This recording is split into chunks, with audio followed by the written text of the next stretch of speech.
चलिए आगे बढ़ते हैं। चुनाव के वक्त नेता जब वोट मांगने जाते हैं तो जनता सड़क, शिक्षा, रोजगार और बिजली पानी जैसे मुद्दों को गिनाती है, लेकिन राजस्थान के सिंघाना में वोट के बदले बहुत दिलाने की बात हो रही है। लोग कह रहे हैं बहुत दो और वोट लो। चुनाव का यह रंग देखिए इस खास रिपोर्ट में।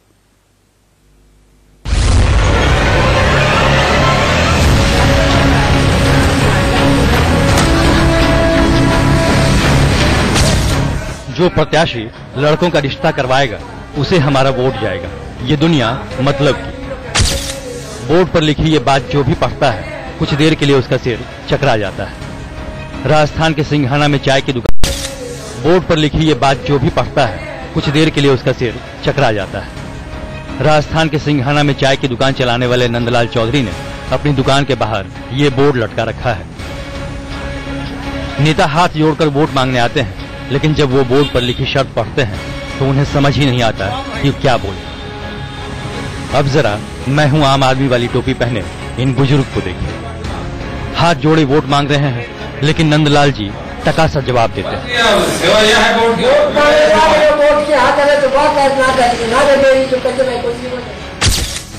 नंदलाल का कहना है कि वो सिर्फ उसे वोट देंगे जो कुंवारे लड़कों की शादी करवाएगा।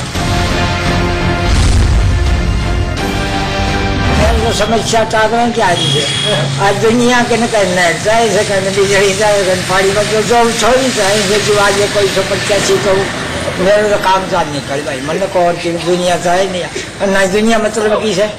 बस अपने मतलब के लिए दूंगा भाई वोट। सुना आपने, नंदलाल ने तो साफ साफ कह दिया कि बिना बहू दिलाए वोट नहीं करेंगे। वैसे नंदलाल ऐसा क्यों कह रहे हैं जरा वो भी समझिए। दरअसल हरियाणा बॉर्डर से सटे सिंघाना के कुछ गांवों में कई नौजवान शादी के लायक हैं, लेकिन उनकी शादी नहीं हो रही। यही वजह है कि कई लड़के कुंवारे घूम रहे हैं। वैसे नंदलाल इस अनूठे तरीके से कन्या भ्रूण हत्या जैसी बीमारी की तरफ भी लोगों का ध्यान खींच रहे हैं। बेटियों को गर्भ में ही मार देने वाले लोग अब बहुओं के लिए तरस रहे हैं। 2011 की जनगणना के मुताबिक झुंझुनू जिले में 1000 लड़कों पर सिर्फ 950 लड़कियां हैं। वहीं राजस्थान में लिंगानुपात 928 है। ये बोर्ड देखकर हो सकता है बहू मिले या न मिले, लेकिन कुछ लोगों को सबक जरूर मिलेगा। वैसे नंदलाल के साथ साथ शादी लायक कुंवारे लड़के भी बहू की उम्मीद लगाए दुकान के आसपास मंडराते रहते हैं। Bureau report, India news.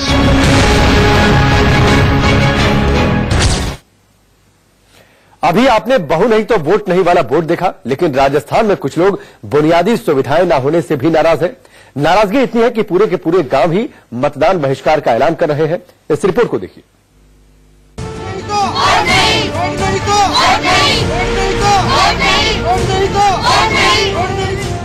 सड़क नहीं तो वोट नहीं का नारा लगा रहे लोगों की ये तस्वीर राजस्थान के झालावाड़ जिले की है। ये लोग इसलिए नाराज हैं कि इनके गांव में आजादी के 71 साल बाद भी गांव को पक्की सड़क तक नसीब नहीं हुई है। डग विधानसभा क्षेत्र के बाड़ी, मेहरपुरा और भवानीपुरा गांव ने मतदान बहिष्कार का ऐलान कर दिया है।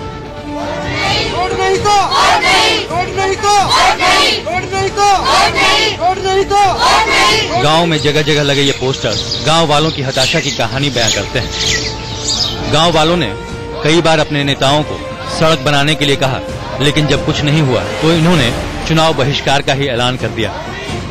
हमारे रोड नहीं बना और बरसात में भी दिक्कत आती है। हमारे यहाँ पर आने जाने में परेशानी होती है। बोर्ड तो साल ले जाते लेकिन रोड बनाने का काम नहीं करते। तो इस बार क्या करोगे आप लोग? इस बार ही करेंगे। कोई वोट लेना आएगा तो जूते की माला पहनाएंगे। नेता लोगों को नहीं आने देंगे? नहीं आने देंगे। गाँव वाले झूठे वादों से तंग आ चुके हैं। इन तीनों गाँव में कुल मिलाकर 690 मतदाता है।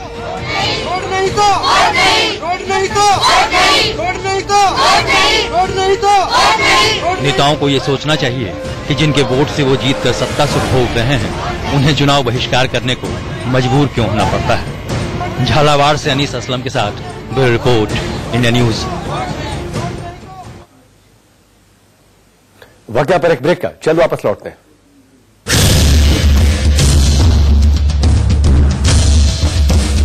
चुनावी माहौल में बिजली, पानी और सड़क जैसी बुनियादी सुविधाओं का मुद्दा उठना चाहिए, लेकिन इन दिनों सबसे ज्यादा जिस चीज का जिक्र हो रहा है वो है नेताओं की जाति।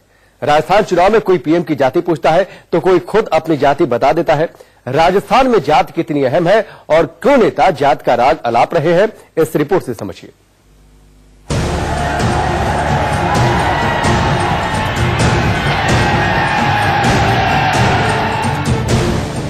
जाति है कि जाति नहीं, और अगर मौका चुनाव का हो तो भला जाति कैसे जा सकती है। शायद इसीलिए नेता एक दूसरे की जाति गिनाते रहते हैं। हम अपनी बात को आगे बढ़ाएं उससे पहले जरा ये बयान सुन लीजिए। धर्म के बारे में कोई जानता है तो पंडित जानते हैं, विद्वान पंडित, कौन कहते हैं ब्राह्मण। ये अजीब देश हो गया। इस देश में उमा भारती लोधी समाज की है, वो हिंदू धर्म की बात कर रही है। साध्वी जी किसी धर्म की, वो हिंदू धर्म की बात कर रहे हैं। नरेंद्र मोदी जी किसी धर्म की, हिंदू की बात कर रहे हैं। ब्राह्मणों का काम नहीं, ब्राह्मण तो समझते नहीं। 50 साल में इनकी अकल बाहर निकल गई। संविधान ने भी सबको समान अधिकार मिले, न्याय मिले, इसका रास्ता दिखाया। लेकिन ये कांग्रेस पार्टी पूछ रही है, नामदार और नामदार के चेले चपाटे पूछ रहे हैं मोदी की जात क्या है। प्रधानमंत्री मोदी ने राजस्थान के भीलवाड़ा में जाति का सवाल उठाया और कांग्रेस पर हमला बोल दिया। दूसरी तरफ कांग्रेस अध्यक्ष राहुल गांधी पुष्कर में ब्रह्म सरोवर पहुंचे थे। पुजारी के मुताबिक जब राहुल से उनका गोत्र पूछा गया तो उन्होंने खुद का गोत्र कौल दत्तात्रेय बताया। आज राहुल गांधी आए और इनका गोत्र दत्तात्रेय है। ये कश्मीरी ब्राह्मण है, ये कश्मीरी ब्राह्मण है। पुश्तैनी मेरे वही के अंदर सब नाम इसका लिखा हुआ है। और ये इलाहाबाद नेहरू पे रहते थे, इनका नाम इसलिए नेहरू पड़ा। बाकी जवाहरलाल नेहरू कौल है और इनका गोत्र है दत्तात्रेय। दीनानाथ कौल ने अपनी पोथी दिखाकर दावा किया कि पुष्कर मंदिर में इंदिरा गांधी और सोनिया गांधी भी पूजा कर चुकी हैं। चुनावी वक्त में नेम से ज्यादा सरनेम की अहमियत बढ़ जाती है। शायद इसीलिए गुजरात चुनाव के वक्त रणदीप सुरजेवाला ने राहुल गांधी को जनेऊधारी ब्राह्मण बताया था। वैसे प्रधानमंत्री मोदी भी कई चुनावी रैलियों में खुद की जाति का जिक्र कर चुके हैं। ऐसे कई नेता हैं जो गाहे बगाहे जाति का जिक्र कर ही देते हैं। यानी कुल मिलाकर चुनाव में जाति को आधार बनाकर वोट बटोरने की कोशिश होती है। राजस्थान का जातिगत समीकरण ऐसा है जिसे कोई हल्के में नहीं ले सकता। यहाँ की जातियाँ राजनीतिक पार्टियों को अपनी आंधी में उड़ाने का मादा रखती हैं। राजस्थान की जातियाँ राजनीतिक दलों को अर्श पर पहुँचाने और फिर अर्श से फर्श तक लाने में सबसे बड़ी भूमिका निभाती हैं। राजस्थान चुनाव में जाति कितनी मजबूत है इसे जरा यूँ समझते हैं।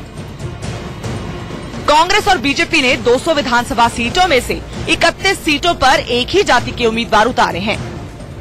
15 सीटों पर जाट समाज के उम्मीदवारों का सीधा मुकाबला है तो वहीं 7 सीटों पर ब्राह्मण समाज के उम्मीदवार हैं। 4 सीटों पर राजपूत समाज के उम्मीदवारों और 2-2 सीटों पर गुर्जर और यादव समाज के उम्मीदवारों के बीच सीधी टक्कर है। यानी चुनाव को जाति बनाम जाति बना दिया गया है। दोनों ही पार्टियों ने टिकट बंटवारे में भी जातीय समीकरण का खास ध्यान रखा है।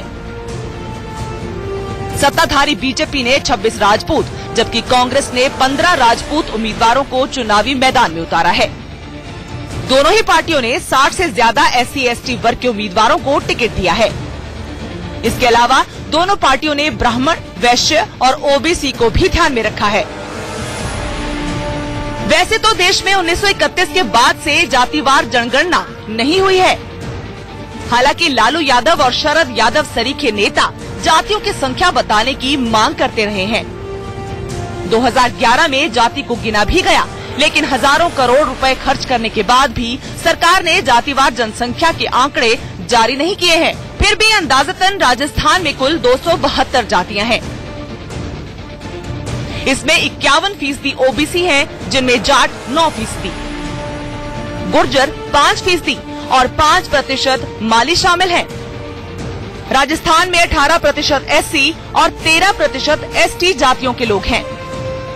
इसके अलावा करीब 7% ब्राह्मण, 6% राजपूत और 4% वैश्य समाज के लोग हैं। चुनावी नजरिए से देखा जाए तो ये जातियां सरकार बनाने में अहम भूमिका निभाती हैं। सत्ता की चाबी किसके पास रहेगी इसका फैसला करने में ये जातियां काफी मायने रखती हैं। यूं तो सुप्रीम कोर्ट ने जाति और धर्म के आधार पर वोट मांगने को अपराध घोषित कर रखा है, लेकिन किसी न किसी तरीके से नेता जाति पर निशाना लगा ही देते हैं। Bureau report, India news. आज की बात में वक्त हो गया एक और ब्रेक है, लेकिन उससे पहले इस वक्त की बड़ी खबरें। बाय इंदिरा IVF निसंतानता एवं टेस्ट ट्यूब बेबी केंद्र। इस वक्त की बड़ी खबरें बाय इंदिरा IVF निसंतान। लेकिन वसुंधरा इस बार इतिहास रच पाएंगी या नहीं, या फिर कांग्रेस सत्ता में वापसी करेगी? इन सवालों का जवाब जानने के लिए हमने अलवर जिले में लोगों से बातचीत की है। आइए जानते हैं अलवर के दिल में क्या है।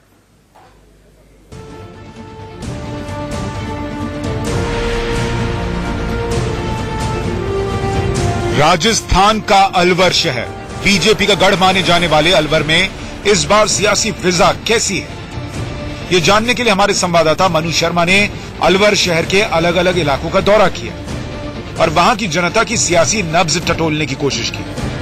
आइए आपको सुनाते हैं अलवर की जनता वसुंधरा सरकार पर क्या सोचती है। सबसे पहले एक साधु की राय सुनिए। राजस्थान में भी हालत जो है भारतीय जनता पार्टी से कम नाराज थे लोग, लेकिन वसुंधरा जो है माननीय मुख्यमंत्री जी वो एक तानाशाह टाइप, क्योंकि उनका राजघराने से संबंध है, तो जनता की बात कान बंद करके बैठ गई, आवाज को सुना नहीं उन्होंने, विधायकों की सुनी नहीं, मंत्रियों की सुनी नहीं, तो आम कार्यकर्ता क्या उम्मीद रखता है। लोग नारा लगा रहे हैं कि मोदी जी से बैर नहीं, वसुंधरा तेरी खैर नहीं, इस तरह के नारे मजाक नहीं कर रहा हूं मैं, लगा रहे हैं लोग, क्यों दुखी है। अलवर की जनता के दिमाग में पेट्रोल और डीजल के दाम भी छाए हुए हैं। देखो जी, डीजल का भाव है, बीजेपी ने डीजल का बोला सस्ता होगा, महंगाई आई है, सिर्फ 2 आंकड़े हिला दी, लेना देना कुछ है नहीं, ये मुद्दा है। 2 आंकड़े हिला दी, इसमें कुछ लेना देना नहीं, वही है। डीजल गाड़ी डल 80 रुपए लीटर हो रहे हैं। पेट्रोल देखो आप, जब मोदी नोटबंदी कर दी कुछ मिलेगा, खाते में पैसे जाएंगे जिसका 0 बैलेंस है, किसके आए कुछ भी ना है। हमें यहाँ कई लोग ऐसे भी मिले जो वसुंधरा सरकार से काफी खुश थे। बात ऐसी है, बीजेपी सरकार जो है साफ सफाई की सरकार है, बढ़िया सरकार है, लगभग से वादे पूरे कर दिए, 80% वादे पूरे किए हैं, और कांग्रेस में इतनी भारी फूट है, इसमें मारामारी चल रही है। इसके बाद हमने कुछ और लोगों का मूड जाना। हम राजू सैनी के सैलून में पहुंचे और उनसे बात की। महंगाई तो बहुत ज्यादा बढ़ गई, लेकिन हमारी इनकम नहीं बढ़ी, रेट हमारे तो वो के वही है। ग्रामीण क्षेत्र है, इस वजह से पैसे ज्यादा नहीं बढ़ाए जा सकते। कुछ लोग मानते हैं कि बीजेपी वादे तो कर देती है, लेकिन उन्हें पूरा नहीं करती। पिछली बार वोट दिया था, बहुत लोगों ने हिल से जी जान लगा के कि भाई वसुंधरा सरकार बनानी, फिर मोदी जी बनाने, लेकिन जो सरकार लोगों ने बनाई उस पर ये लोग खड़े नहीं उतरे अपनी जगह में, कहते कुछ है करते कुछ है, इनकी बात में दम नहीं है।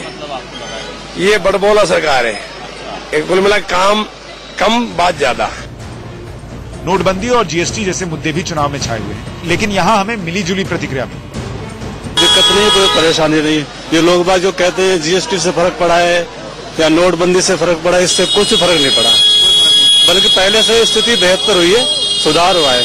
रही बात विकास की, तो विकास भी पिछली सरकारों से इस बार अधिक ही हुआ है। सर, बिजली से बुरा फर्क पड़ा है। नोटबंदी जिस तरह से की गई थी उसका पूरा बुरा असर जो हमने झेला है, पिछले 5 साल से पूरे बाजार की हालत खराब है। हर व्यापारी चिल्ला के बोल रहा है कि हालत बाजार की बिल्कुल डंप हो गई है।